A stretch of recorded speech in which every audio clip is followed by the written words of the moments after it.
നന്നായിട്ട് പഴുത്ത 2 നേന്ത്രപ്പഴവും പാലും ഒക്കെ ഉപയോഗിച്ചുകൊണ്ട് വൈകിട്ട് ചായക്കോ അല്ലാന്നുണ്ടെങ്കിൽ നമ്മുടെ കുട്ടീസൊക്കെ സ്കൂളിൽ വിട്ട് വരുന്ന സമയം കൊണ്ട് പെട്ടെന്ന് റെഡിയാക്കി എടുക്കാൻ പറ്റാവുന്ന ഒരു സ്വീറ്റ് റെസിപ്പി ആട്ടോ ഇന്നത്തേത്.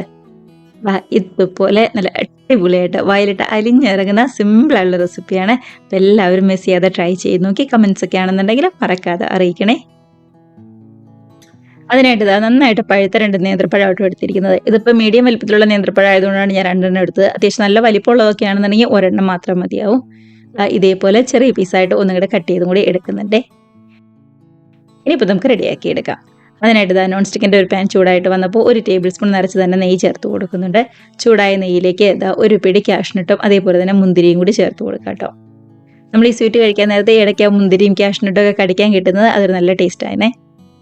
ഇനി അതേ നെയ്യിലേക്ക് തന്നെ നമ്മൾ കട്ട് ചെയ്ത് വെച്ചിരിക്കുന്ന പഴവും കൂടി ചേർത്ത് കൊടുക്കാം. നെയ്യിൽ കിടന്നുകൊണ്ട് പഴമൊക്കെ ആണെന്നുണ്ടെങ്കിൽ നന്നായിട്ട് തന്നെ ഒന്നും കൂടി ചൂടായിട്ട് വരണം. ഒരു 2 ടേബിൾ സ്പൂൺ പഞ്ചസാരയും കൂടി ചേർത്ത് കൊടുക്കുന്നുണ്ട് കേട്ടോ. നമ്മുടെ പഴത്തിന്റെ മധുരം ഒന്ന് നോക്കിയിട്ട് മാത്രം പഞ്ചസാര ചേർത്ത് കൊടുത്താൽ മതി. പഴത്തിന്റെ മധുരം കുറവാണെന്നുണ്ടെങ്കിൽ 3-4 ടേബിൾ സ്പൂൺ വരെയൊക്കെ ചേർത്ത് കൊടുക്കാവുന്നതേ ഉള്ളൂ. അത് നന്നായിട്ട് മിക്സ് ആക്കി എടുത്തതിന് ശേഷം നമുക്ക് ഇങ്ങോട്ട് എടുത്ത് മാറ്റാം. ഇനിയിപ്പോൾ അതേ പാനിലേക്ക് തന്നെ ഒരു 1/2 ലിറ്റർ പാല് ചേർത്ത് കൊടുക്കുന്നുണ്ട്. അതായത് 250 ml കപ്പിന് 2 കപ്പ് പാലാട്ടോ നമ്മൾ എടുത്തിരിക്കുന്നത്. ഇനിയിപ്പോൾ ഈ പാലൊക്കെ നന്നായിട്ട് തിളച്ച് വരുന്ന സമയത്ത് ഒരു ബൗളിലേക്ക് ഒരു 2 ടേബിൾ സ്പൂൺ കോൺഫ്ലവറും 1 ടേബിൾ സ്പൂൺ നിറച്ച് തന്നെ പാൽപ്പൊടിയും അതേപോലെ തന്നെ ഒരു 1/4 കപ്പ് പാലും കൂടി ചേർത്ത് കൊടുക്കുന്നുണ്ട്. കട്ടകളൊന്നുമില്ലാതെ ഇതേപോലെ നന്നായിട്ട് തന്നെ മിക്സ് ആക്കി തിളച്ച് വന്ന നമ്മുടെ പാലിലേക്ക് ചേർത്ത് കൊടുക്കാവേ. ഇങ്ങനെ പാലിലേക്ക് കോൺഫ്ലവറും പാൽപ്പൊടിയൊക്കെ ചേർത്ത് മിക്സ് ആക്കി എടുക്കുമ്പോണ്ടല്ലോ നല്ല കട്ടിയായിട്ടിരിക്കും. അതായത് ഒരുപാട് അങ്ങനെ ലൂസായി പോവാതെ നല്ല കട്ടിയായിട്ടിരിക്കും. ഒരുപാട് കോൺഫ്ലവർ ഒന്നും വേണ്ട, 2 ടേബിൾ സ്പൂൺ മാത്രം മതി.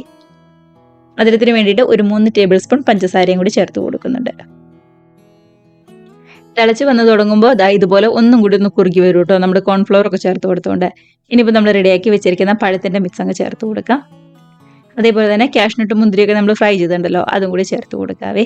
കൂടെ തന്നെ നല്ലൊരു ടേസ്റ്റിന് വേണ്ടി ഒരു 1/4 ടീസ്പൂൺ ഏലക്കപ്പൊടിയും കൂടി ചേർത്ത് കൊടുക്കുന്നുണ്ട്. അപ്പോൾ ഇത്രയേ ഉള്ളൂ. ഇനി ഇതെല്ലാം കൂടി നന്നായിട്ട് ഒന്നും കൂടി മിക്സ് ആക്കി ശരിക്കും ഒന്നും കൂടി ചൂടായി വന്നതിന് ശേഷം നമുക്ക് ഗ്യാസ് അങ്ങ് ഓഫ് ചെയ്യാവുന്നതേ ഉള്ളൂ.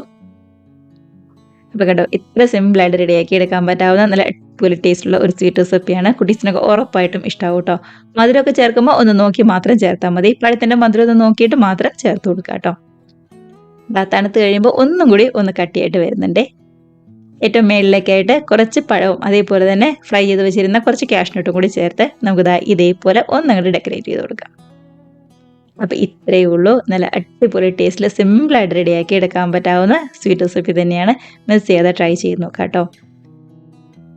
നന്നായിട്ട് പഴുത്ത പഴമൊക്കെ ഉണ്ടെന്നുണ്ടെങ്കിൽ കളയാതെ പാൽ ഉപയോഗിച്ചുകൊണ്ട് ഇതേപോലെ ഒന്ന് ട്രൈ ചെയ്ത് നോക്കുക. മധുരമൊക്കെ ഒന്ന് നോക്കി മാത്രം അതനുസരിച്ച് അഡ്ജസ്റ്റ് ചെയ്ത് ചേർക്കാം കേട്ടോ.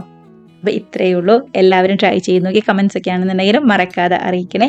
അതേപോലെ തന്നെ വീഡിയോ റെസിപ്പിക്ക് ഇഷ്ടമായിട്ടുണ്ടെങ്കിൽ ഒന്ന് ലൈക്ക് അടിച്ച് ഷെയറും കൂടി ചെയ്യാനും, ആദ്യമായിട്ട് നമ്മുടെ ചാനൽ ആരെങ്കിലും കാണുന്നവരുണ്ടെങ്കിൽ വീഡിയോ റെസിപ്പിക്ക് ഇഷ്ടമായിട്ടുണ്ടെങ്കിൽ ഒന്ന് സബ്സ്ക്രൈബ് കൂടി ചെയ്യാനായിട്ട് മറക്കല്ലേ. അപ്പോൾ നമുക്ക് ഇതേപോലുള്ള പുതിയ നല്ല അടിപൊളി വീഡിയോസും റെസിപ്പീസൊക്കെ ആയിട്ട് വീണ്ടും കാണാം. അതുവരെ എല്ലാവർക്കും ബൈ.